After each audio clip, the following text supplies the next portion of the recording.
Natalie, thank you so much.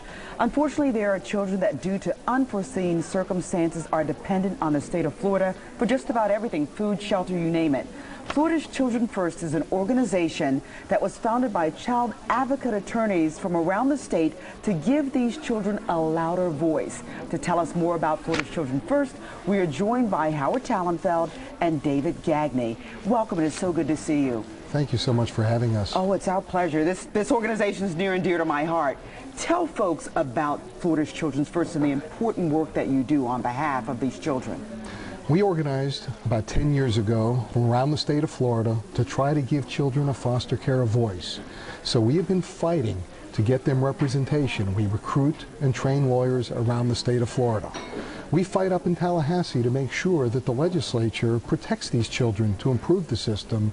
And then we have formed a wonderful organization called Florida Youth Shine, which is right now a group of almost 120 foster youth and former foster youth statewide who've been through the system, and they have learned to advocate in Tallahassee to tell legislators exactly what's wrong with the system and what they've experienced that needs to be changed. And David, you're a product of this, yes, and you're successful because of this organization. Tell us a little bit about your experience. I came to Florida Youth Shine about 2 years ago, and I met with Lindsay, the adult supporter for Florida Youth Shine, and I learned that even though I'm adopted, I was adopted at the age of 12. I learned that I'm still very much in the system. The system still affects my life to this day.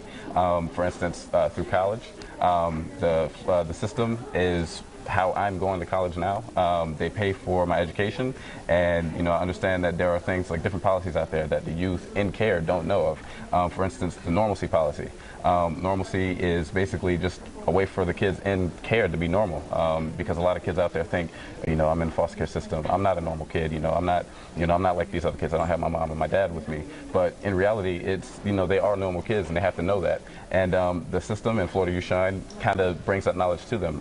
These kids, they lose their voice, they're at such a disadvantage that they don't understand that their voice does matter, and they're afraid to speak up. So what we do is we facilitate an educational, an educational environment so they can learn how the voice works in the system. And we take it to Tallahassee, we make a change in the system, and we make it better for the lives of Florida kids. And you're a shining example of that.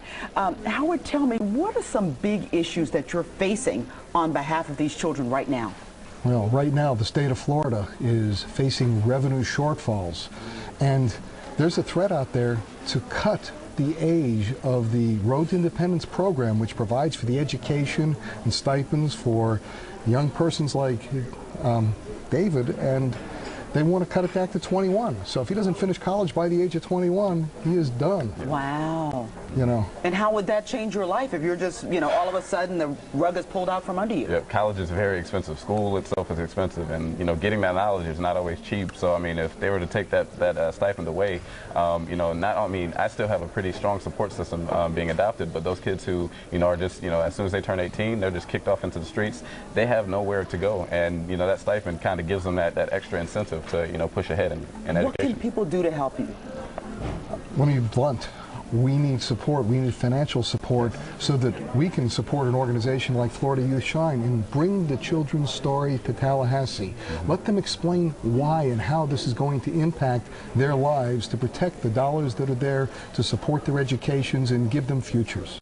All right. Gentlemen, thank you so much. David, again, you are a wonderful example of what this organization is doing to help kids and help them thrive. Thank you so much for coming in. Thank you. Well, for more information on this wonderful organization, you can give them a call at 954-796-0860. They will accept your donations. They need all the help they can get, or you can log on to their website. Their website is floridaschildrenfirst.org. We'll be right back. Stay with us.